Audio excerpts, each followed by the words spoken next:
بسم اللہ الرحمن الرحیم۔ شروع اللہ تعالیٰ کے پاک نام سے جو بڑا مہربان نہایت رحم کرنے والا اور بزرگی والا ہے۔ امت مسلمہ کے دیکھنے اور سننے والے معزز دوستو، السلام علیکم۔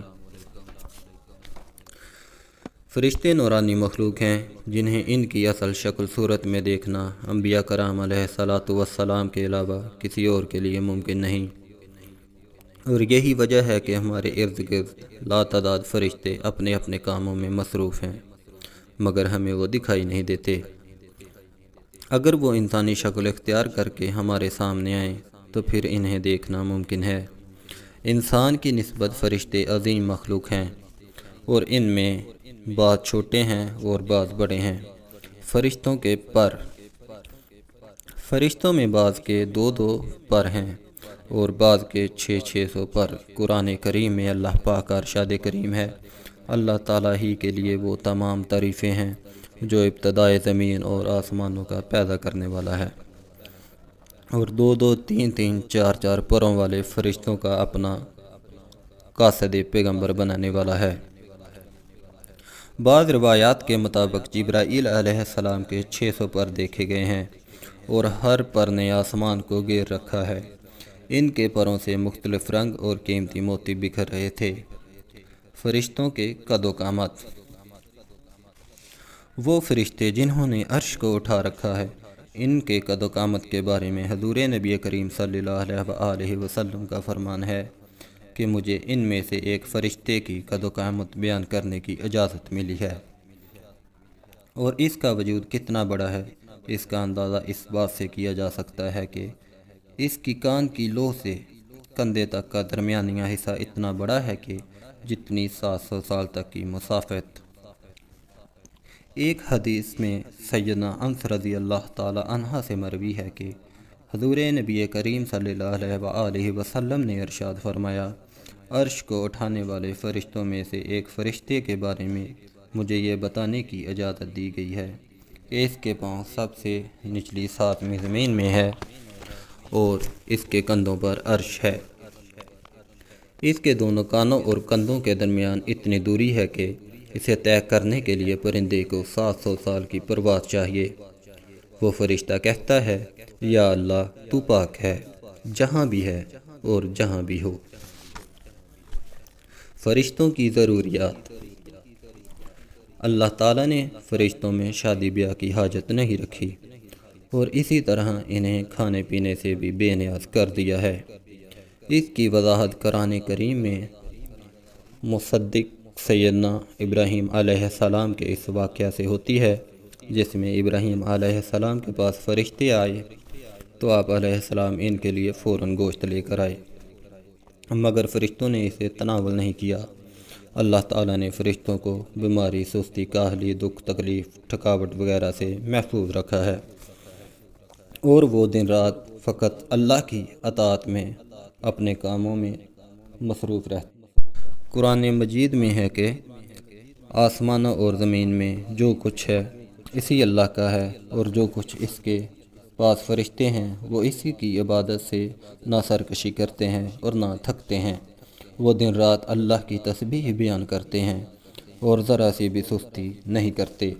محترم عزیز دوستو، آرام اور نیند تھکاوٹ کو دور کرنے کے لیے ہوتی ہے، اور جب یہ واضح ہو گیا کہ فرشتے نہ تھکتے ہیں نہ سست پڑتے ہیں تو پھر ان کے لیے آرام اور نیند کی کوئی ضرورت باقی نہیں رہ جاتی۔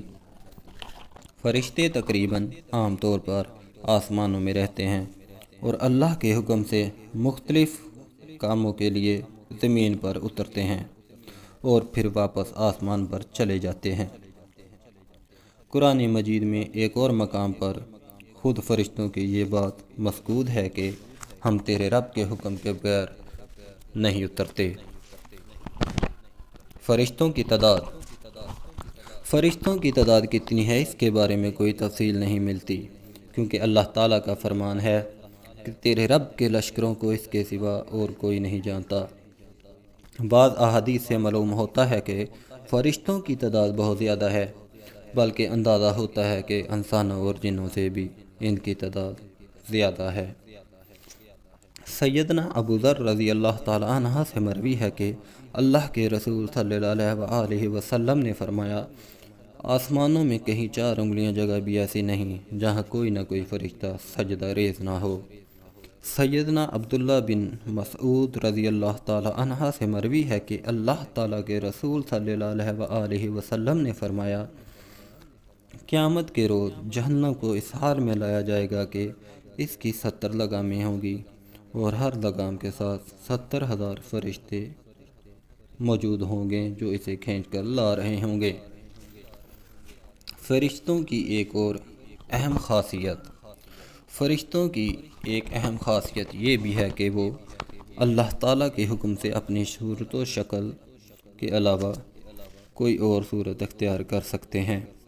یہ صورت کسی ایسے انسان کی بھی ہو سکتی ہے جسے دیکھنے والے پہچان لیں۔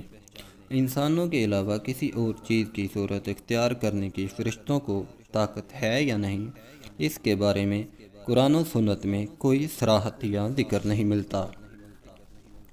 البتہ ان کے انسانی شکل اختیار کرنے کے واقعات ضرور ملتے ہیں، اور انہی سے اندازہ ہوتا ہے کہ فرشتے اللہ تعالیٰ کے حکم سے دیگر شکلیں بھی اختیار کر سکتے ہیں۔ سیدنا ابراہیم علیہ السلام کے پاس فرشتے انسانی شکل میں آئے اور ابراہیم علیہ السلام ان فرشتوں کو پہچان نہ پائے۔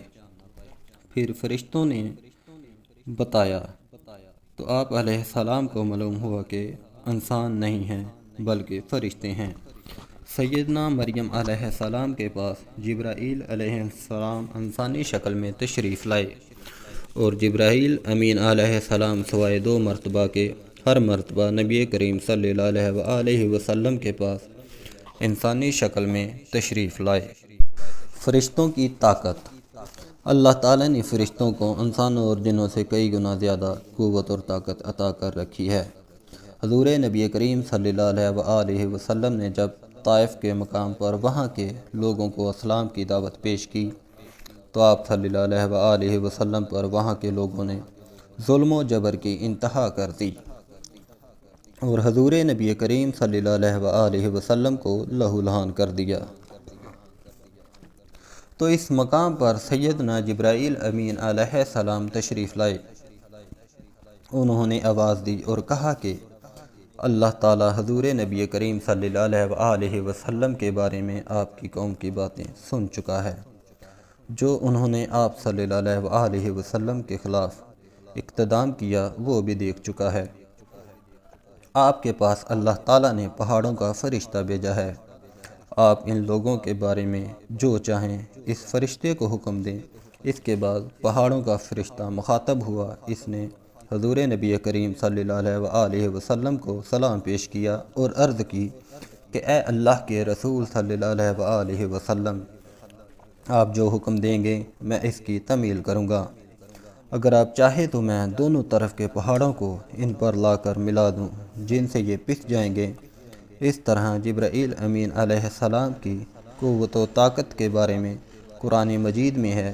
انہیں حضور نبی کریم صلی اللہ علیہ وسلم کو زبردست طاقت والے فرشتے نے سکھایا ہے جو زوراور ہے۔ فرشتوں کا نظم و ضبط فرشتے اپنے ہر کام میں نظم و ضبط کی پابندی کرتے ہیں اور اس میں کسی قسم کی کمی پیشی، سستی یا کاہلی وغیرہ کا مظاہرہ نہیں کرتے۔ جن فرشتوں کی جب اور جہاں ڈیوٹی شروع ہوتی ہے وہ اس وقت وہاں پہنچ جاتے ہیں اور اپنے کسی کام میں شور شرابہ نہیں کرتے۔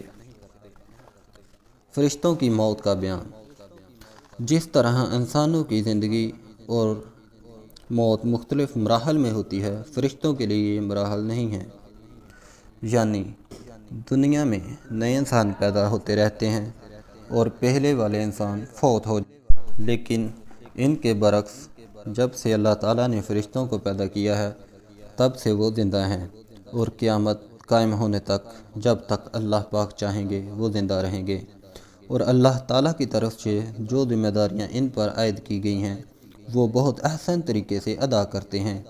لیکن جب قیامت آئے گی تو یہ فرشتے بھی موت سے دوچار ہوں گے، اور ایک وقت ایسا آئے گا کہ جب کائنات میں اللہ تعالیٰ کے علاوہ کوئی چیز زندہ نہ رہے گی۔ اسی صورتحال کو قرآن مجید میں اس طرح بیان کیا گیا ہے، زمین پر جو ہے سب فنا ہونے والے ہیں، صرف تیرے رب کی ذات جو عظمت و رثت والی ہے وہی باقی رہ جائے گی۔ مزید ایک جگہ فرمایا کہ ہر نفس کو مرنا ہے۔ عزیز دوستو، ان آیات سے معلوم ہوا کہ یہ ساری کائنات تباہ ہوگی اور اللہ تعالیٰ کے علاوہ وہ ہر روح موت سے دو چار ہوگی۔ اس کے بعد سب سے پہلے اللہ تعالیٰ اسرافیل علیہ السلام کو زندہ کریں گے اور انہیں حکم دیں گے کہ وہ سور پھونکیں، جس سے وہ ساری مخلوق جو مردہ تھی وہ زندہ ہو جائے گی، جیسا کہ ارشاد باری تعالیٰ ہے۔ پھر دوبارہ سور پھونکا جائے گا اور وہ سب کھڑے ہو کر دیکھنے لگ جائیں گے۔ اجماع امت سے یہ بات ثابت ہے کہ فرشتے پر بھی اسی طرح موت فنا آنا ہے جیسے دیگر مخلوقات پر موت آئے گی، اور اس بات پر قرآن و سنت کے دلائل بھی شاہد ہیں، جیسا کہ فرمان باری تعالیٰ ہے، اس ذات باری کے علاوہ ہر چیز نے فنا ہونا ہے، جس میں فرشتے بھی شامل ہے۔ فرشتوں کی موت، اور جہاں تک فرشتوں کی موت کی کیفیت کا تعلق ہے تو اس حوالے سے قرآن و سنت سے ہمیں کچھ نہیں ملتا، البتہ چند ضعیف روایات اور آثار اس حوالے سے ضرور ملتے ہیں، خصوصاً چار بڑے فرشتے سیدنا جبرائیل علیہ السلام، میکائیل، اسرافیل اور ملک الموت کی کیفیت کے حوالے سے۔ لیکن یہ بات اچھی طرح سمجھ لینا چاہیے کہ یہ مسئلہ غیبی معاملات سے تعلق رکھتا ہے، اور غیبی امور کے متعلق کچھ بھی اس وقت تک بیان نہیں کیا جا سکتا جب تک کہ اس کا ثبوت قرآن کریم یا حدیث سے نہیں ملتا۔ قرآن کریم، سنت کے ظاہری آثار سے یہ بات سمجھ میں آتی ہے کہ تمام فرشتوں کی ارواح کو ملک الموت ہی قبض کریں گے، اور ملک الموت بغیر کسی فرشتے کے روح کے قبض کیے فوت کیے جائیں گے۔ عزیز دوستو، اگر آپ کو ویڈیو اچھی لگی ہو اسے لائک کر دیں، شیئر کر دیں اور اس چینل کو سبسکرائب کر دیں۔